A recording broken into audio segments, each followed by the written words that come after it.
Welcome to Book Club. I'm Lavasha, And I'm Squizzy. and today we're going to be talking about the book. Tender Beasts by LaSalle Sambury. Yeah. And I'm not really familiar with this author. Me either. This is just a book we picked up at Barnes & Noble, and we were like, Yeah. let's talk about it. It caught our eye and it looked really interesting, especially the blurb. It really pulled me in. And it's a black author. Like, one of the main reasons I bought it was like the characters are black and it kind of looks supernatural because of the claw marks. But after reading, like today we're reviewing the first chapter, and I don't know, do you think it has a supernatural lean or if it's going to be like a psychological? I do think it's gonna be supernatural. Okay. Yeah. But yeah. Okay, so let's get into chapter 1 and our thoughts. Well, prologue and then chapter 1. Yeah. So this is a mystery book, so there's an element of whodunit. So it starts out with the character. Let's Then see, we're the talking about the mother. prologue first, yeah. The mother, whose name is Ainsley. Yes. I'm not sure how to pronounce the last name. Ainsley Berry? Let's see, how's it spelled? Behre. Behre. The author is from Canada, I believe, so it might be a French last name. Might be something like Bear. Maybe. I was about to say I still wouldn't know how to pronounce it. Yeah. Okay. Yeah, go ahead. The first thing that I thought when I was reading it is the author seems very focused on how others perceive her. That's what I made note of. Yeah. I was like, appearance is very important to her. Like, even when she's in a hurry or something, she likes to appear calm and poised. This is the mom character. Yeah. The prologue focuses on. Yeah.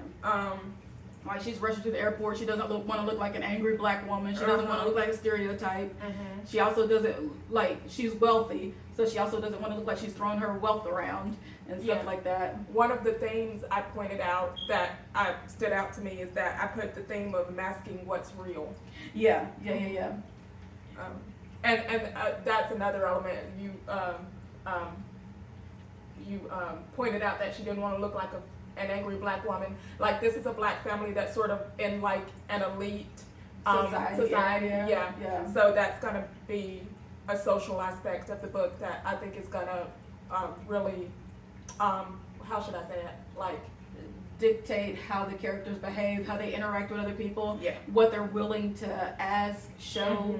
Cause like, even because she's talking about a fire like towards the end before she dies, and she's like, she's like, I felt like my brother should have gotten over it like I did, and I'm like, I don't think that's something that she got over, Right, Because it's something that she just suppressed, and I feel like that's another thing that's going to be happening. People suppressing things, suppressing how they really feel, suppressing their reactions to other people. Yeah.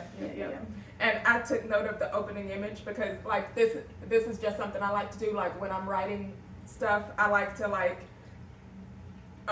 put an opening image that will either sort of mirror the closing image of either the chapter or the whole book, or like will be the complete opposite of, where they started and then where they ended up. The opening image of the prologue was Ainsley being judged by a room of white people. Like, that's something, because it talked about that's something that she hated, or like, because she didn't want to be late because she didn't want to be judged by a room of.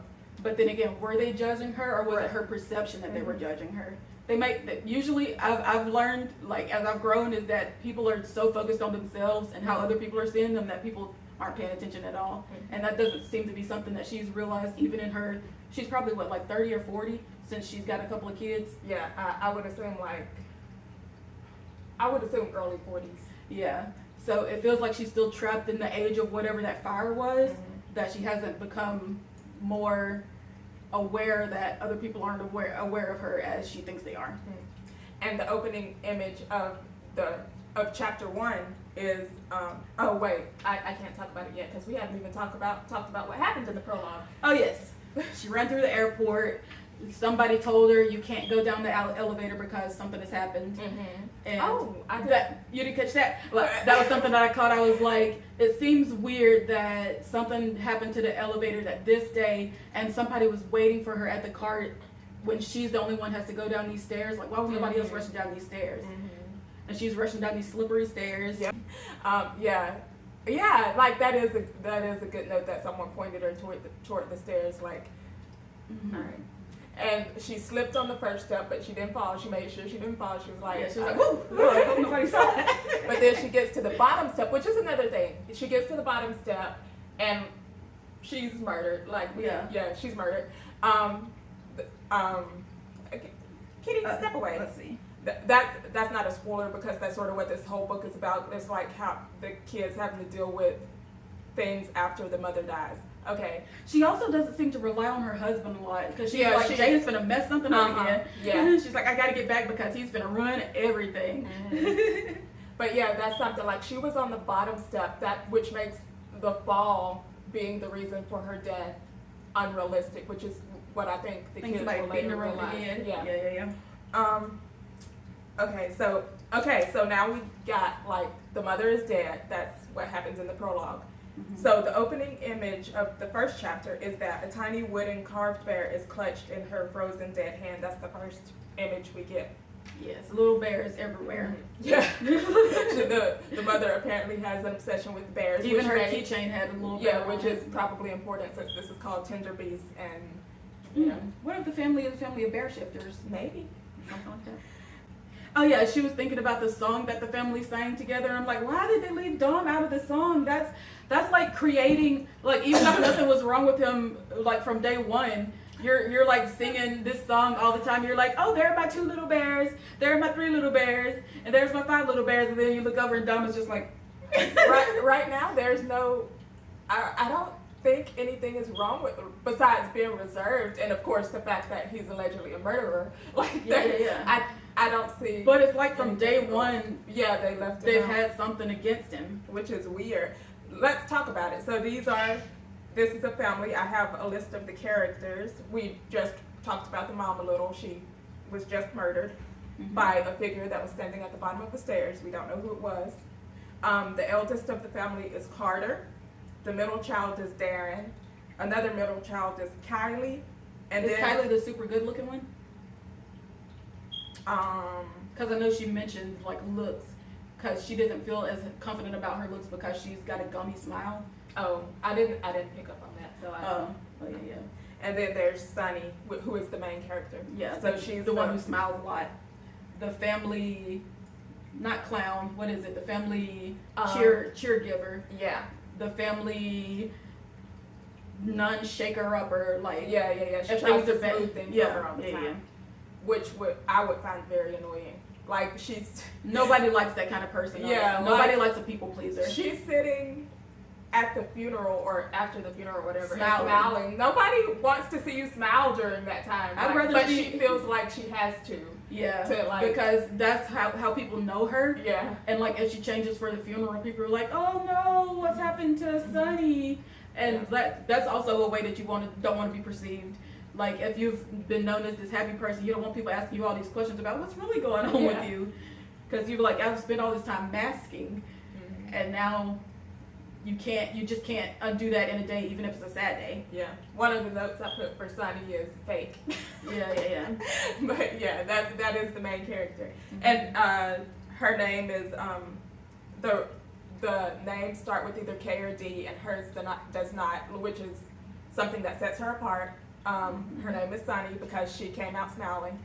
And then Dom is set apart because even though he has a D name, he's the youngest and they don't like him for some reason. Usually the youngest is the most cherished, baby, spoiled.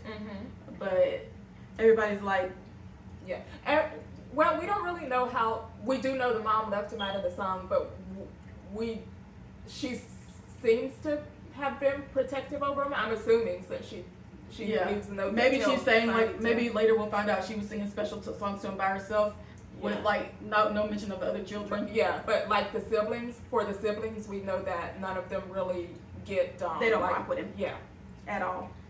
Like some of the siblings seem to be kind of paired. Sunny is kind of stand out because she's not paired with any of the other siblings. Darren and Kylie, the 2 middle children, are the closest. Kylie seems to be the most in doubt about Dom's innocence. So Dom allegedly murdered a girl. His girlfriend, yeah. And like, and I think she was poor, from a poor family. They mentioned something like that.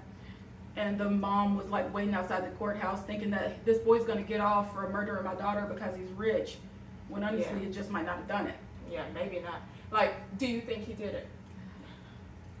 With how the book is set up, I don't. I feel like, you know how there's like a character where there's like a bunch of doubt placed on him, and you're like, there's just too much focused on this one character. Like, it could easily have been like another one of the other siblings, like the super attractive one, or this, you know. Oh yeah, I had written Sunny has a similar issue of keeping up appearances like her mother. Oh, Sunny feels like she should be sort of head of the family now that the mom is dead. What I'm wondering is, did her mom tell her that, or is that just her perspective? Like, did she like her mom feel said, like, or her mom said something similar, like you're the one who can blah blah blah blah blah, and she took that as, you know how some people take things in their head that you didn't say. Like, I'm a little suspicious about whether she's a reliable narrator in that aspect. Like, was your mom setting you up to be the leader of the family once she was gone, or are you just assuming that you should be the leader now that she's gone? Because there was also a line that stood out to me that said, like, Carter, the eldest of the family, the dad, and the lawyer were the only ones that knew specifics about Dom's case. If you were supposed to be the leader of the family, why weren't you in that inner circle of How old is she though? Because Carter might be over 18, True. so a lawyer wouldn't tell him that stuff, and maybe she was like setting her up for. She didn't plan to die when she was like a teenager or something like that. Yeah, I don't know how old Sunny is. Okay, I was assuming like she was 20 something, but do you think she's younger than that? Cause is Dom still in high school? I think so. I feel like Kylie is still in high school too, right? Oh, maybe. I don't know how old the characters are. I wasn't paying too much attention. Let's see. I gotta look back and see if there was some hint of it in the first chapter, but if there's not, I feel like that may be like an oversight of the author. I don't know, because or it might have been an oversight of us reading it. Yeah, that's why I gotta go back and look at the chapter, because I think we should have some idea of how old they are from reading the first chapter and not be having to guess. Oh, because I was like, the Crown is what a judge is called in Canada, because they were like, so-and-so had to visit the Crown, and I was like, excuse? So like, I feel like there's going to be a few linguistic things that might trip me up later in the book. So the family isn't that close. Well, they're close because they feel like they should be close. That's what it seems like. Yeah, just because they're siblings and not because they actually like each other. Yeah. And do we want to go ahead and talk about how she's given a note that tells her to take care of Dom? Yeah, that's in the first chapter, isn't it? Yeah. So she's given a note by the lawyer, which I felt strange that it was on a Post-it note. Like, right? Did that come from her mom? That a Post-it note that told her to take care of Dom, who is the alleged murderer? Like, do you add things to your will like that? Oh, and by the way, can you slap in a Post-it note? Right. I don't know. That feels really strange. Let's see. Oh yeah, and when they went and got McDonald's and they ate it all in the car, and then they were like, didn't even wait for Dom, and they're like, we got McDonald's for you, and and then he like looks at him blanking. I'm like, I said, girl, probably looks like that because he knows y'all hate him. Like, and when he sort of called her out on like when she was like, we're happy to see you, and he said, are you really? And she felt like hitting him or something, no, scratching him. Yeah, she's like, God, I can't stand you. I'm like, he just wants to know if y'all really like him, or like, do y'all care? Do y'all think he killed people? Like, come on. Oh, I made a note that I love the writing style. I really do. Oh, and the reason they went to get McDonald's in the first place is because they didn't want to go to a sit-down restaurant and sit down with Dom and eat, which is, these people are horrible so far, in my opinion. Like, as far as I can tell, Dom is just a reticent person. And I'm kind of on his side right now. Because if you spend your whole life being raised like that, and then like people start looking at you crazy, I'm like, y'all the reason I'm like this. Right. So that's the first chapter, I think. Yes. That's a good summation of the first chapter. And do you want to go ahead and take guesses about who you think the killer is? Because I feel like we would have met them already. So that means it would be somebody in the family or the lawyer, in my opinion. Or do you not think we have met them? I don't think we've met them yet. Okay. Okay. So I'm thinking we have met them. I think it's somebody in the family. I think it's her husband, Jim. Jay? Jim. Who's Jay then? Jay. Oh, Jay. It is Jay. My bad. Oh. Jim. I don't know who Jim is. I don't know why I said Jim, but yeah, her husband's name is Jay. What was their mom's, like their uncle? Their uncle got messed up by the fire. Mentally, apparently. Like, she's like, he used to be this calm, controlled guy, and now he's like completely different. Because Jay is her husband. Maybe she didn't say her brother's name. I don't know. Yeah. There's no real reasoning why I think it's Jay. I just know men can't be trusted. And like, there was obviously some animosity in the marriage from her side, in my opinion. Yeah, but that can also just happen just because her husband is useless. Yeah. Wield incompetence, is that what it's called? You weaponized. Yes, weaponized incompetence. Yeah. But who made all the money for the family? Was it her? Because they're wealthy. So. What did she do for a living, do you think? Well, she was in business meetings and in offices. I don't know. No, I don't know what her job was. Yeah, there might have been something else that I, missed from the first reading. But yeah, can't wait to get to chapter 2. And obviously we'll try not to spoil major things, but like. Yeah, so if you're reading the book, you can make some notes down and don't y'all try to spoil anything either. I hate when like I'm watching something and I go down to the comment section and people are like, I can't wait until you meet so and so and so, and I'm like. Yeah, but so far I'm liking the book. Yeah.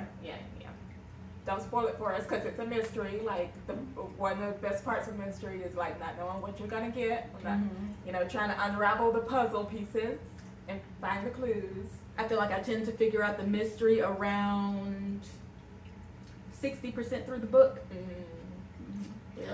There was one book that I thought I had figured out the mystery and I was completely wrong. Switched up on me on the last page and I was like, man, they did that. So yeah, let's see how this one goes and see you guys next chapter. Yeah, I hope you continue on this journey with us, and if you're interested, it is Tender Beasts by LaSalle Samberry.